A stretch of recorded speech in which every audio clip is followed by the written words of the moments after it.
आप ये भी मान रहे हैं? ये मैं आज के अखबार की रिपोर्ट दिखाना चाहती हूँ। सच ये है कि बस पिछले एक हफ्ते में 5000 लोगों को स्क्रीन किया गया और कुछ नहीं तो कम से कम 20 से 25 बांग्लादेशियों की आइडेंटिफिकेशन की है दिल्ली पुलिस ने। तो ऐसे लोग हैं जो कि दिल्ली में बसाए गए हैं, 20 से 25 लोग जिनको बांग्लादेशी पता चल के उनको यहां से निकाला गया। कौन बसा रहा है, कौन बना रहा है आधार कार्ड इनके? मैं साफ कहना चाहता हूं, 26 वोट जो वहां पर मिले, आप जो बता रही हैं, हाँ। वो क्या बांग्लादेशियों के हैं?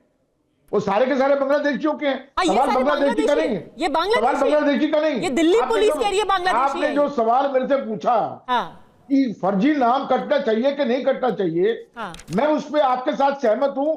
1000% फर्जी नाम कटना चाहिए। ठीक है। अब बांग्लादेशी रोहिंग्या वो इलेक्शन कमीशन तय करे, वो केंद्र की सरकार तय करे वो यहां तक कैसे पहुंचे हैं। राजेश गुप्ता जी ने जो बात कही है, मैं 100% उससे एग्री करता हूं कि अगर बांग्लादेश से यहां पर आए हैं तो कैसे यहां पर पहुंच गए। ये देखिए केंद्र सरकार और भाजपा की सरकार। देखिए हरिशंकर जी, आप पे ये इल्जाम लगेगा दिल्ली में आप अपनी सहूलियत से कभी भंडारी से अग्री कर जाते हैं, कभी आप राजेश गुप्ता से अग्री कर जाते हैं। ये क्या बात हुई? सही को सही कहते हैं, गलत को गलत कहते हैं। आप उसको देखिए ना, आप राजेश गुप्ता प्रदीप भंडारी की तरफ क्यों देख रही है? आप जो मैं कह रहा हूं, मैं ठोस बात कर रहा हूं। ठीक है, बताइए राजेश गुप्ता। यहाँ तो कांग्रेस भी कह रही है कि इसको आप साजिश नहीं कह सकते, कुछ तो गड़बड़ हो रही है दिल्ली के अंदर, कुछ तो बांग्लादेशी बसे हैं यहाँ पे और उनको निकाला जाएगा। मैं बताता हूं। देखिए आदरणीय हरिशंकर गुप्ता जी क्योंकि पहले विधायक रह चुके हैं, बाकी पैनलिस्ट नहीं है, उनको इस बात का अंदाजा नहीं है, इसीलिए मैंने हमारे जो वरिष्ठ पत्रकार सर बैठे हैं, मैंने उनसे कहा था कि आप जमीन पे आइए, मेरे साथ चलिए। देखिए ये ना पूर्वांचलियों का गरीब। अरे आप बताइए, इमामों को सैलरी आपने क्यों नहीं दी? आपने कोरोना काल के अंदर जो है मरकज को क्यों बंद करवाया था? आपने क्यों कोरोना काल के वक्त में एक तरफ से ये माइनॉरिटी पे हमले करते थे, दूसरे आप हमला करते थे? आप बताइए, जवाब दीजिए उसका। नहीं डिबेट भागेंगे, भाग जाइए छोड़ करके, उनको जवाब देने दीजिए। आदत आपकी पुरानी है, भाग जाइए, वादा करके भाग जाइए, निकल जाइए। पुराने भागते हैं आप, भगोड़े लोग हैं, भागिए आप भी।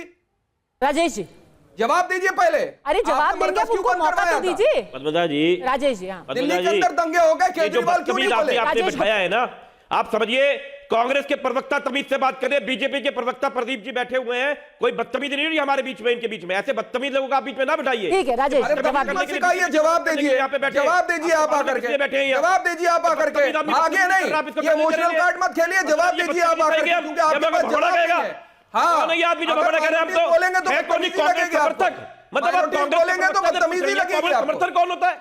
आपको बदतमीजी लगेगी। अरे जवाब दीजिए, आपको जवाब देना पड़ेगा। अभी राजेश गुप्ता प्लीज। आवाज हो रही है, आवाज नीचे करो। अरे जवाब दीजिए। भगोड़ा कह रहा, क्या तमीज आदमी की बात करने की? बदतमीज आदमी।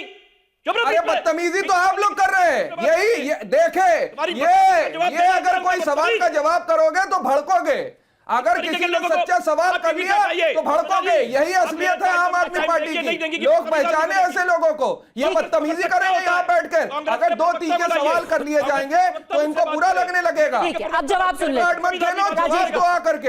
राजेश गुप्ता प्लीज, राजेश की मदद करने के लिए आ जाते हैं यहाँ पर। जवाब दो, जवाब, भागो नहीं, भागो नहीं, जवाब देना है। आप देखिए, जवाब देना है, भाग क्यों रहे हो? बिल्कुल, बताओ कोरोना काल देख रहा है, टारगेट आपने बदतमीज आदमी को बिठाया है जो बदतमीजी कर रहा है। ये डिबेट करने का कोई तरीका नहीं है, राजेश गुप्ता करने का तरीका नहीं है। बोलिए राजेश गुप्ता। बदतमीज आदमी को राजेश गुप्ता, फिर रामकृपाल जी और प्रदीप भंडारी। करने दीजिए अपने टाइम पे। बोले मैं बोलिए। नहीं बोला।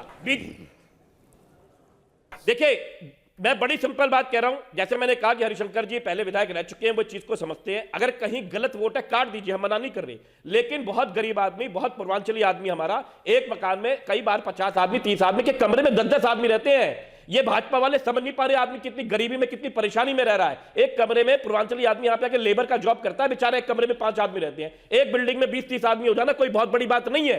ये उनके वोट काटने नहीं राजेश जी, जो हमने आपको खुद की रिपोर्ट दिखाई है, एक एड्रेस है मोती नगर का, एक पट्टा है जमीन का, 4 दीवारें तक नहीं है, वहां पे एक कुर्सी रखने की जगह नहीं है, 26 वोटर वहां पे रजिस्टर्ड है। कैसे? मैं आपके सपोर्ट में, उसमें आए, मैं आपका सपोर्ट कर रहा हूं, अगर ऐसी कोई रिपोर्ट है आप उसको काट दीजिए, लेकिन मेरा कहना है इसकी आड़ में सुनिए, अगर आप मुझसे पूछेंगे चोर को फांसी मिल जानी चाहिए, मैं कहूंगा जी फांसी दे दो चोर को, लेकिन चोर आप किसको बना रहे हैं? कल को आपको मुझको बना के चोर बना दें, ये तो गलत है ना। जो गलत है उसकी काट दो, हम मना नहीं कर रहे, लेकिन इस आड़ में ये सही आदमियों का, गरीब आदमी का, पूर्वांचलियों का वोट काट रहे हैं, मैं ये आपसे कह रहा हूं, इस आड़ में ना काटे जाए, फिजिकल वेरिफिकेशन करी जाए। आप कह दो गलत है, आप प्रूफ कर दो गलत है, हम कटवा देंगे, मना थोड़ी। ठीक है रामकृपाल जी, गरीब आदमी का वोट की आड़ में धांधली ना की जाए। संजय सिंह जी कह रहे हैं कि खुद मेरी पत्नी जो है उनका नाम कटवा दिया, पानी में, शिक्षा में। देखिए पंजा जी, उनका काट दिया, बताओ। अब आप बताइए कि उनका वोट काटा और क्यों? क्योंकि वो भी पूर्वांचली थी। ठीक है, मैं जवाब लूंगी, मैं जवाब लूंगी। पहले राजेश, पहले रामकृपाल जी वो जवाब दे रहे हैं, फिर प्रदीप भंडारी बताएंगे कि ऐसा क्यों किया गया। हाँ। मैं केवल एक बात कह रहा हूं, पिछले 26 साल से यहां पर दिल्ली में इंडिया अलायंस के पार्टनर की ही सरकार रही है। 26 साल से, 16 साल शीला दीक्षित जी, 10 साल केजरीवाल, मानेंगे आप लोग ना?